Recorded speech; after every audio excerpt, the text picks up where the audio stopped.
Ni igitero cyaje gitunguranye aho ku mugoroba wo ku itariki 27 z'ukwezi kwa kabiri abantu benshi bari baje mu cyo wakwita inama rusange ya FCM 23. Bari abaturage benshi kandi bishimye ndetse bari babanje ibikorwa bitandukanye kuririmba ndetse no kwishima mu buryo bwose. Gusa nyamara ubwo umuyobozi w'iri huriro Corneille Nanga yari ari kugeza ijambo rye ku baraha, ijambo ryagiraga riti Congo restera un et indivisible. Kongo izaguma ari imwe kandi nta byo kuyigabanyamo. Tuanasema balkanisation. Abo birirwa bigisha balkanisation barayobye, byarabayobeye. Iri jambo rye yakomeje agira ati Dans quelques jours, la même sécurisation. Salama iko hapa. Mu minsi iri imbere ingamba zo kwibohora mukomeje kubona hano zizakomereza muri Uvira, tuzavana umutekano muke muri Shabunda, tuzavana umutekano muke mu bindi bice bitandukanye by'igihugu. Tutatosha insécurité Shabunda, Mwenga, Fizi. Bari abajura hamwe n'ariya mabandi bose tuzabirukana hariya. De sorte que tutoshe bamwizi babandi batoke pour le changement.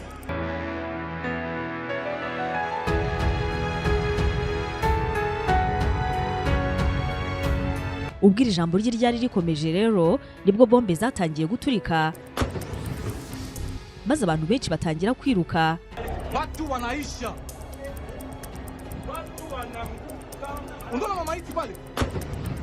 Nyuma yaho nibwo ihuriro rya FCM 23 ryahise ritangaza yuko abantu 11 bahise bapfira mu gitero cya grenade cyagabwe muri uyu mujyi wa Bukavu ku itariki 27 nyine, umunsi wuzuza neza ukwezi M23 ifashe umujyi wayo wa mbere ari wo mujyi wa Goma. Umuyobozi w'ihuriro Corneille Nanga yasobanuye yuko kino gitero cyakomerekeyemo abantu 65 barimo 6 bakomeretse cyane. Nanga waganiraga n'itangazamakuru ati igitero cya Bukavu cyapfiriyemo abantu 11 barimo umugore ndetse n'uwakigabye, 65 bakomeretse harimo n'abakomeretse cyane. Gusa kugeza kuri uyu 28 imibare igaragaza yuko amaze gupfa amaze kuba 13, mu gihe kandi no mibare nerekana yuko abarirwa muri 70 ari wo bimaze kubarurwa yuko bakomeretse. Lawrence Kanyuka yasobanuye kandi yuko abarwanyi ba FCM 23 bataye muri yombi babiri mu bagabye kino gitero ndetse ko bari bagishakisha n'abandi babashije gucika. Kino gitero cyagabwe ku bari bitabiriye inama yateguwe n'ubuyobozi bwa FCM 23 yari yabereye mu mbuga ngari y'umujyi wa Bukavu ahazwi nka Place de l'Independance. Uyu muvugizi wa FCM 23 kandi akaba yaratangaje ko kino gitero cyagabwe hashingiwe ku ibwiriza rya Perezida Felix Tshisekedi wa Repubulika ya Demokarasi ya Congo, aho ngo yahaye guverineri w'intara ya Kivu y'Amajyepfo Jean-Jacques Purusi guhita akora icyo gitero. Ibiro bya Perezida wa Repubulika ya Demokarasi ya Congo kandi byahise bivuga yuko kino gitero cyagabwe n'ingabo z'amahanga ngo ziri ku butaka bwa Congo binyuranyije n'amategeko. Gusa ariko abakurikiranira hafi imikorere ya leta ya Repubulika ya Demokarasi ya Congo babifashe nko kuyobya uburari. Perezida wa M23 Bertrand Bisimwa yatangaje ko iperereza ry'ibanze ryagaragaje ko ibisasu byakoreshejwe muri kino gitero bisa nk'iby'ingabo z'u Burundi zisanzwe zikorana na Repubulika ya Demokarasi ya Congo. Radio RFI nayo yari imaze iminsi ivuga yuko nubwo byavuzwe yuko mbere ingabo z'u Burundi zavuye muri Repubulika ya Demokarasi ya Congo, nyamara ariko ziboneka mu bice byinshi harimo nk'ahazwi nko ku muhanda uzwi nka Route Nationale numero 5 werekeza Uvira. RFI kandi ikabivuga yuko izo ngabo z'u Burundi zirimo bamwe mu bavuye Bukavu nyuma yuko hafashwe na M23 ngo ndetse n'abandi bashya boherejwe bavuye i Burundi.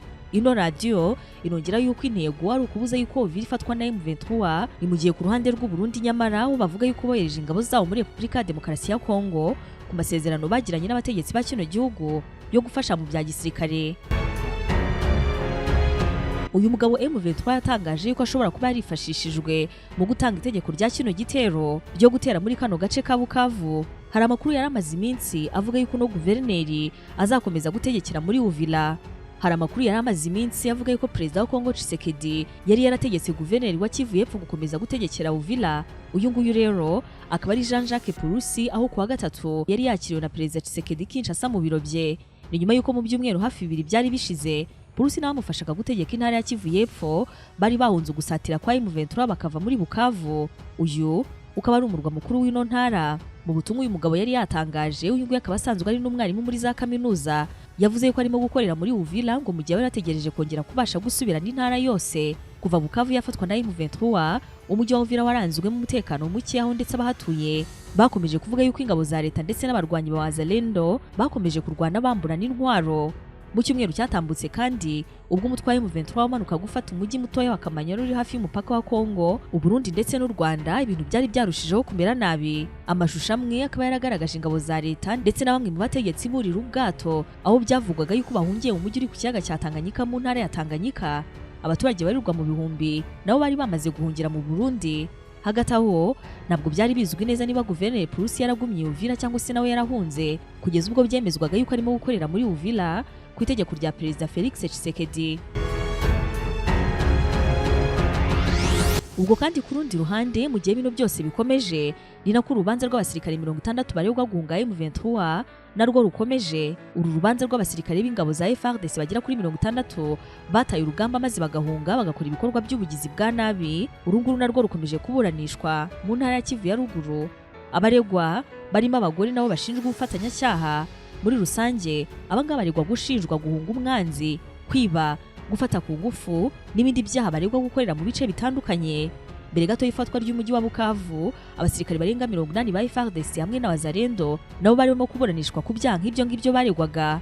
Urukiko rw'i Bukavu rukaba rwarakatiye igihano cy'urupfu benshi muri aba aho bashinjwa ibyaha byo guhunga umwanzi. Gusa ubwo M23 yasatiraga uwo mujyi, abategetsi n'abasirikare bo muri uno mujyi benshi babashije guhunga.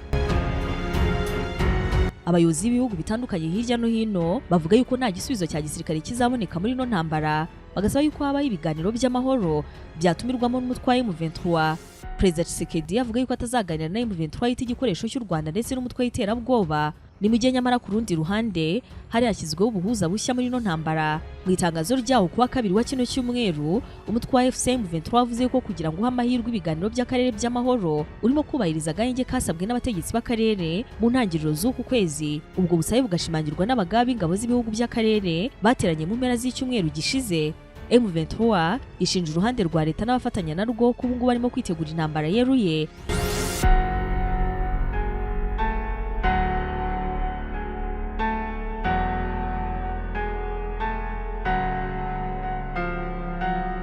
Mu magambo yose y'Ikinyarwanda ntabwo ari menshi afite ibisobanuro byinshi kandi bihamye nk'ijambo kubaka. Kubaka ubushuti, kubaka igihugu, kubaka ubuzima. Mu byo abantu bubaka byose ntabwo bubaka byinshi nk'inzu. Gusa nubwo bazubaka ari benshi kandi ku bwinshi, nta numwe muri bo wubaka nka Imboni Construction and Supply Company Limited, ICAS. Kompanyi y'ubwubatsi ifite aba-engineer b'inzobere mu bikorwa by'ubwubatsi ukwiye gushinga imirimo yawe.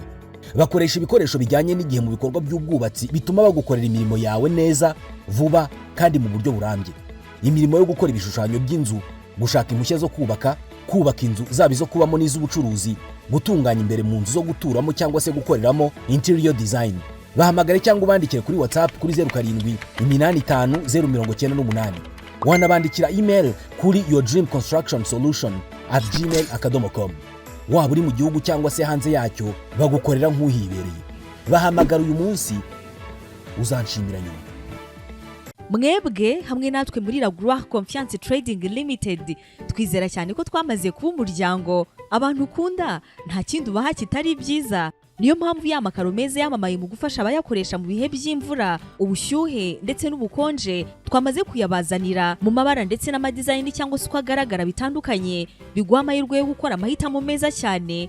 Kuri ubu tubafitiye amakaro ya 60% y'ubwoko bwa matte, amwe bakunze kwita vitrified tiles ndetse na gloss tiles byuzuzanya n'inzu yawe, haba mu byumba, douche, toilette n'ahandi hose. Ngwino tuguha amakaro ya esikariye meza cyane, aho ikaro ryose uryubakisha uko ryakabaye nta kurikata kuko ryujuje standard mpuzamahanga. Ntabwo ari ibyo gusa kuko tugufitiye na gypsum board, marine board ndetse na MDF byose bizagufasha kuzana isuku iwawe. Muri Ragura Confiance Trading Limited kandi twakuzaniye ubukarabiro bwiza bugezweho, bwa bundi burimo ufite sensi bufasha kwibwiriza uko uje gukaraba maze bukazana amazi nta byinshi ukoze. Bworoshye cyane kubushyira mu nzu yawe, buraramba kandi busa neza byahebuje. Ibi byiza byose dufite muri Ragura Confiance Trading Limited byiyongeraho yuko we mukiriya wacu tuzagufasha guhitamo bitewe n'ahantu ushaka kubaka, yaba inzu nini cyangwa ntoya, ibigo binini n'ibito, ndetse kandi tuzagutwaza ibyo uguze nunabishaka. tugufashe kubishyira mu nyubako yawe. La Gloire Confiance Trading Limited niho gusa ubuziranenge n'ubwiza bihurira.